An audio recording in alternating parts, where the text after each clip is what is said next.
Hello, everyone. Welcome back to Build. I'm your host, Brittany Jones-Cooper. The company Foodstirs was created by 3 parents and longtime friends who wanted to make baking more natural and accessible. Since launching in 2015, Foodstirs is now available in more than 15,000 retail locations, including Starbucks and Whole Foods. Today, creators Sarah Michelle Gellar, Fleishman Galit Laibow are here to chat about Foodstirs, but first, here's a video about their mission. Patty cake, baker's man, bake me a cake. Seriously, the kids have practice in like 45 minutes. As if baking alone wasn't intimidating enough, the days of having all afternoon are gone. But that doesn't mean you can't give any pastry school grad a run for their dough. Foodstirs. It's dessert a la super easy. All organic, no GMOs, so many OMGs. Can turn any parent into a bake sale baller. That's right. There's a new baker in town, and it's everyday you. How do the neighbors describe your birthday cakes? Fluffy as Oh, sorry about that. Yeah, the kids totally want in. Now that your confidence is up, let's tap into those baking powers. Cookies in the oven, phones out the window. Your kid's favorite bedtime story? The cupcake recipe. It's all the smells, all the tastes, all the feels. Yep, you might tear up a little. Just remember, all this magical stuff happens because your brownies are fudgin' awesome. Foodstirs. More flour to you. Please welcome Sarah Michelle Gellar, Fleishman Galit Laibow. How you guys doing today? Good. Can you believe it's this dark? By the way, it's like 5 o'clock. It feels like it's midnight. I know. I don't know if it's the time difference or like the darkness. Yeah. It's It Build would be nice after if we had hours. snow. Exactly. It's Build After Hours now. I'm so excited to Oh, talk it's called about... Build After Dark. Yeah, exactly. Well, there we go. We just Great. rebranded. Is there, and what's in here? Something else? Whatever you If it's want it to after be. dark- Whiskey, tequila. So let's talk about Foodstirs. I've seen it around, so I'm so excited to chat with you guys about it. For those who are unfamiliar, what is the origin story of the company? So it all started, we're parents. It was really, we always say it's about our kids. So it was about being, actually sort of fearful of missing those time. They were growing up so fast, so missing that time together with our kids. And we all came together saying, what can we do? We wanted to spend time together, making memories, and we thought, what better way than in the kitchen? And we saw this white space in the marketplace, and nobody was doing it. It was a tired old category that hadn't been innovated in a long time. So how could we create the best baking experience by delivering amazing products that were clean, sustainable, accessible, and tasted amazing? And what was that space that you guys kind of found your niche in? Greg? Yeah, well, like with anything, there's some pain points. So going into a category, wanting to leverage the power of baking, there were all these things that were hang-ups that we didn't see that we could solve for. One of them was ingredients. So when you go down that category, 80% of the brands in there, it's just basically a toxic cesspool in a box. And so we thought, all right, let's check that box. And then the next was convenience and ease. You don't want to spend more than 25 minutes usually to create something.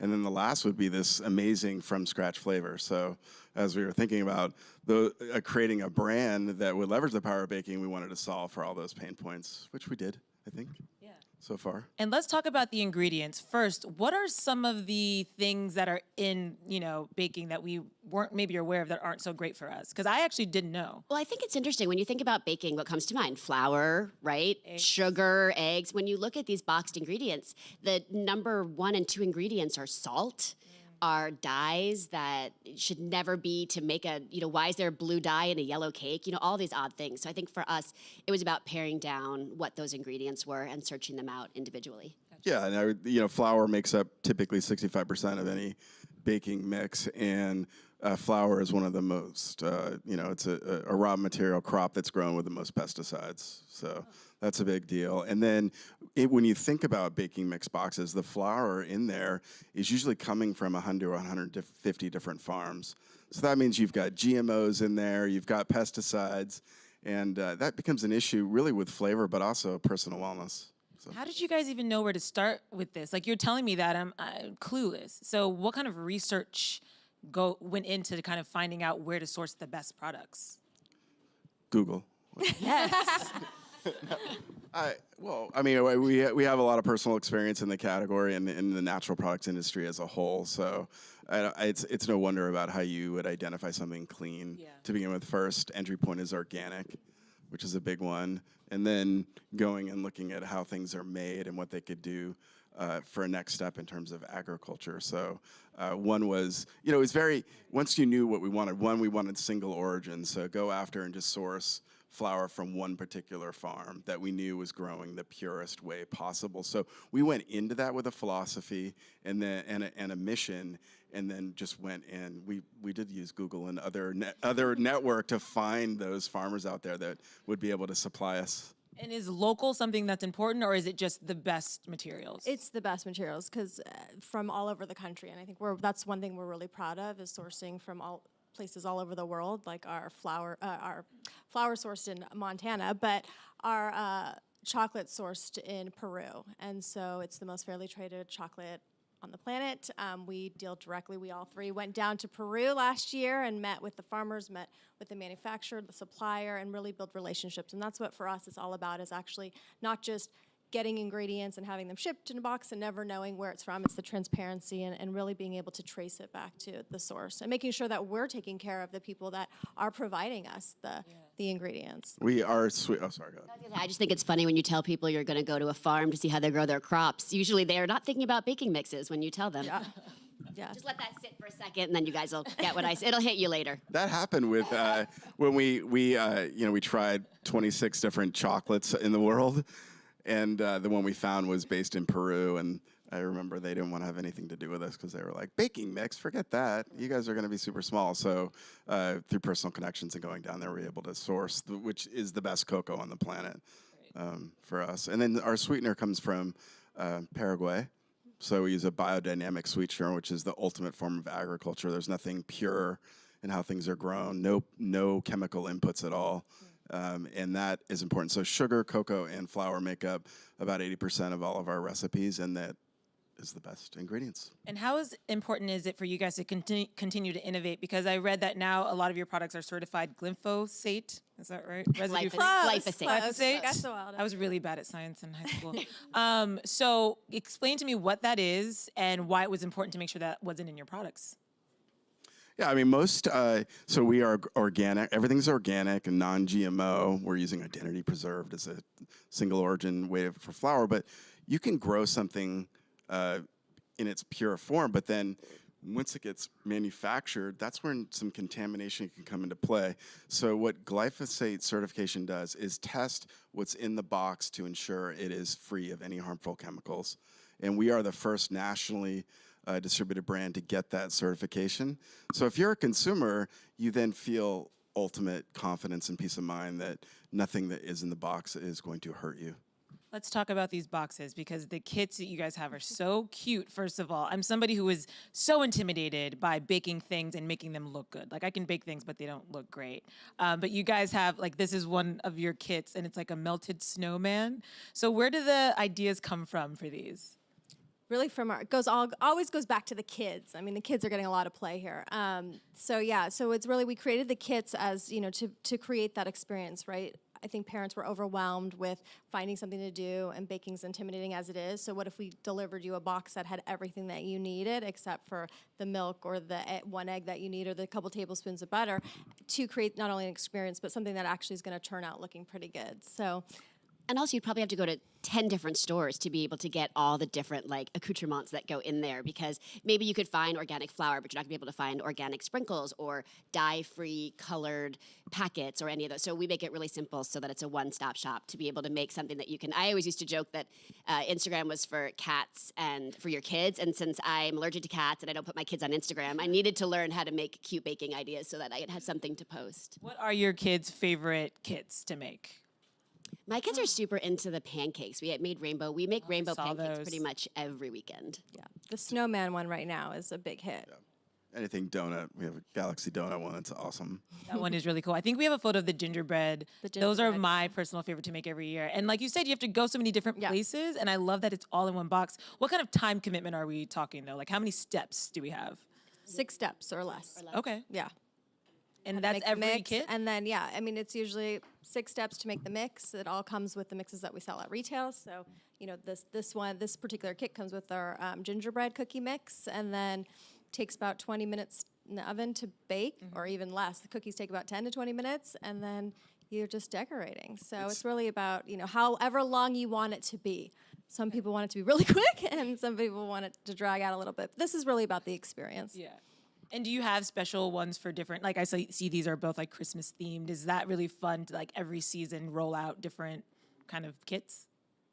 We have like 3 that you get all year round. The donut one, the pancake ones, there's a birthday one, and then everything else is timed to the season. So Valentine's, Halloween, and then the other holidays. So it's a subscription. So you Yeah, can I saw that. So you Explain can you can get a 3, 6, 12 month or 12 kit subscription. So every other month you'll get a new themed kit based around a certain holiday or season, which is fun. So then it's really easy. You don't even have to think because it just comes to your door and you can do it. And at Foodstirs we're all about solving problems. So the first problem that we saw was the time, right? The deep connection. So we created these kits, and then people wanted just the mixes, and they wanted something that they could bake easy because they weren't baking anymore because either it was too complicated or the ingredients were crappy, or it was too expensive and they didn't want to go buy a whole thing of flour or sugar when they're only going to use a cup of it. So then we created the mixes, and now we have, you were probably going to get to it, but now we have a line of other product extensions, which we could talk about.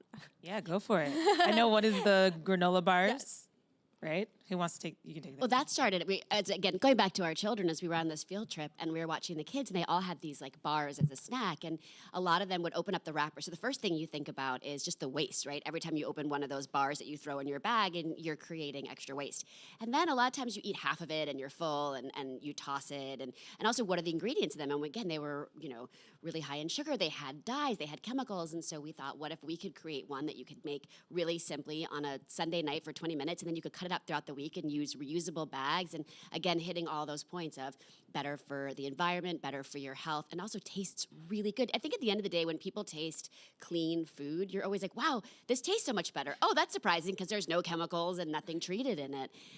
So I love the granola bars, and they're so easy. It's like 2 steps. Yeah.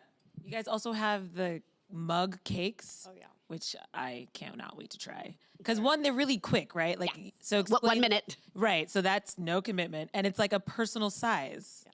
So we really took it from one extreme to the other. So you have the kits, and then you have something that you can make in the microwave in under a minute with 2 tablespoons of water. So we have you covered. So there's no excuse not to bake anymore. Well, the idea is that sometimes you just want that something sweet. You just need that little bit. It's 4 o'clock and you're having a cup of coffee and you're dragging, but you don't want to get like an entire slice of cake, or you're not going to make an entire cake. So the idea is you pop it in the microwave and you have your own personal, but again, with the organic ingredients. Because maybe you could find something really quick on the go, but you're not going to know what's in it. And this one here, the Celebration Cookie, it's the first organic version of that type of a cake. And we found, organic sprinkles, which was a big pain, but we did it. And that is in 8,000 Starbucks. That's crazy. And that's our top selling flavor. Let's talk about some of the places where you guys are selling, and take me through that journey. Because for me, I feel like you had this idea, you started it, but then how do you even start to get it out to places? And what has that journey been like, trying to get it in the right places? I mean, we had a roadmap, so we spent a bit of time thinking about where we wanted to go and what products we wanted distributed, and then the 3 of us just went around the country for 12 months solid, calling on places like Target, Whole Foods, Kroger, and Amazon, and places that we knew that we should be in order to give the better mousetrap to consumers who were very dissatisfied with what the current offerings were in the category. So we started off with a bunch of planning and then just went in full-on flying around execution mode. And it was easy to get meetings with all these different buyers across the country because there was so much gluten-free out there, and they were just over gluten-freed, and that trend started to wane, or it's really becoming a fad now. So they were just so thankful that we came in and we're full gluten, all organic, and had this range of products. And if you try it, and most of the buyers are, they're 90% of them are male that are on some diet or whatever and never even tried our products, but they still took it in because of the power of the idea. So, what advice would you give to people who want to do what you did in like how to build a company? I know that's such a general question, but a lot of people I know are watching, and a lot of parents who see these same problems that you saw and they want to do something about it. What's maybe something you've learned building this company that you'd like to share? I mean, I think you have to have a great idea, right? And you have to solve a problem first. You have to think about your product or whatever it is it really solving a problem? Is there a need for it? Have a plan. And then I think go get advice, surround yourself with really smart people that are maybe in the industry that you want to be in, and have them help. It's all about asking, not being afraid to ask for help. How much did it help to have friends in this with you? A lot. It's full time. It's 24/7. You know, it's whether it's getting it into the store shelf or production or sourcing ingredients. I mean, you need partners that you can count on. That, you know, it's hard. It'd be a long solo road. Well, I think a lot of people say, you know, entrepreneurship or being an entrepreneur is a really lonely place. I think you hear that a lot because, you know, when it's your baby or whatever, you feel like, oh, you know, nobody really gets it except you, right? And nobody has that passion. So having, you know, two awesome co-founders, or having the three of us to lean on, and everybody's, you know, excited and on the same mission, it does relieve a lot of the stress.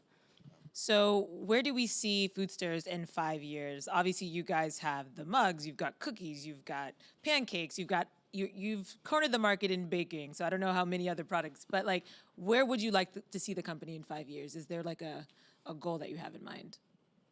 Well, Bill Gates said a computer on every desk, and Henry Ford said a car in every driveway. We'd like to have our product in the 118 million homes that are in the U.S. to start.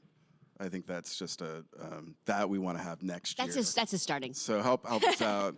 But it would be nice. I mean, right now, the category is around 7 billion, and there's about 85% of the homes that are using some type of, baking mixed product, and we would like over the next 5 years to have a significant share of that.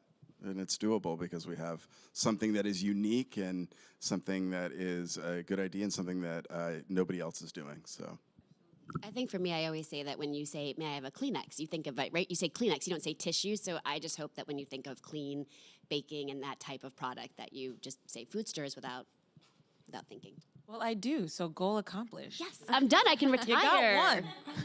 Let's go to the audience really quick before we get out of here. I know they have a couple of questions for you guys. They're like, what did you bring us? That's what the question know. is. Next time. Hi. On the topic of what's next, I wanted to know, are there any new recipes you're excited about giving out to Foodstirs? Or any new recipes in the works? Well, we're launching our protein bars, which I think is really exciting, sort of on the same line of the granola bars, since protein bars are really popular. But if you ever watch people try to make them, there's like a million ingredients in them.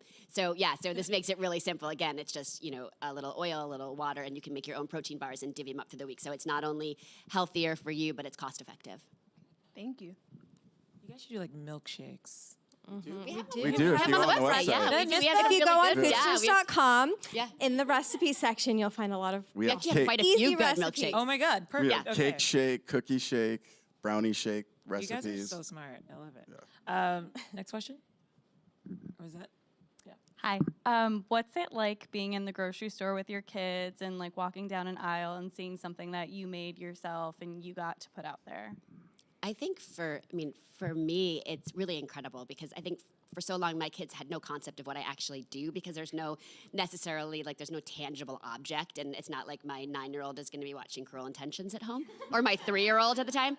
And so I think was. yeah, maybe not that age, hopefully. So I think for them to be able to see that we had an idea, that we made the idea into an actual tangible product to something that they see on the grocery store that they go to every day that's the American dream, right? That's really showing what you can accomplish. So for me, it's pretty overwhelming. I think there's a lot of sacrifice and time commitment to starting a company and running it. And when your kids go down the aisle and they see it, they go, okay, now I know why you're never home or you're distracted or always on it. And it's even more special for them if they came up with an idea that we launched with. So a lot of the products that you're seeing out there are either ideas we came up with or our kids, so they get a fulfillment from that. And it's whatever store, whether it's Target, our local grocery store, or Whole Foods. So to see it across all those different places that we shop makes it feel even more special for them. And it does make it feel a lot more worth it. I mean, when you're away from them so much. Yeah, I remember recently we were in the store and I forgot there was a school event and we said we were going to bake and it was too late to grab product from the office, so we went down to a local Whole Foods and we bought like 5 boxes and I had my daughter with me and lady at the cashier was, checking out, and she was like, "Oh, this company's amazing. Have you tasted these cookies? They are the best cookies ever." And my daughter's face, she's like, like she started laughing, and then we laughed, and she's like, "That's really funny, Mom. Like, you should have told her it was your company." And I was like, well, it's fun to just, see the reactions and see how they, through their eyes, and how they, see what impact we're making on people. We have these shirts. One of them's Bake Sale Baller, and we did them kid size. And my 5-year-old Allegra wears it to school every day. So much so I had to get like 10 of them because she is always wearing that. And when you see that pride in your kid, there has to be one reason why you're doing starting any business, because it is very painful. It's very fulfilling, but can also be painful. So when you've got that's our validator, is probably our children. Everybody will have their own, and then seeing Allegra wearing that every day to school is amazing. She's so prideful. Is there a merch shop? Can I buy one Yes. of those? Another thing on the website. Yes. Cool. Foodstirs.com. Perfect. I'm going to get a shirt. Or you can wear the not your basic batch. Oh, I like that one more. Yeah. Okay, cool. Yeah, see, that's a good one, right? Yeah. That's really good. All right, we do have a Twitter question. Alicia is gay, wants to know, if you could describe Foodstirs in one word, how would you describe it? Just one. Yummy. Yummy-ist. Is that a word? It can be now. It is now, right? Yeah. Easy. Epic. Yes. And one last question before we go. You were supposed to say organic. Hi. So I'm in college right now, and I've been trying to get more healthy with my cooking. I barely cook, but I was wondering, I love the focus on good, natural, and organic ingredients. So I was wondering, what advice do you have for the college demographic to take that step forward to healthier eating? Our minute mug cake, because you only need a microwave, and they're perfect in the dorm room at Desserts midnight. Well, I think the good news about college students now is that you guys are more likely to be online, and you're more likely to do research, not to just trust, oh, this is what my mother used to make. Or I think it's about really looking at companies, and we try really hard to be transparent, whether it comes to our ingredients, whether it comes to our sourcing or any of those. So it's use that computer to look at what you're eating, because sometimes you'll be surprised what's in stuff that you think is good for you that isn't. So you guys actually have a head start probably on most of the consumers. And you should also use your computers to continue to Google more about Foodstirs and all the amazing products and merch that they have. So go check that out if you haven't already. I really had so much fun on this site, and I can't wait to make some stuff. So thank you for joining us, guys. Give it up for Sarah Michelle Gellar, Greg Fleishman, and Thank Galit you. Laibow. Thank you. Thank you, guys.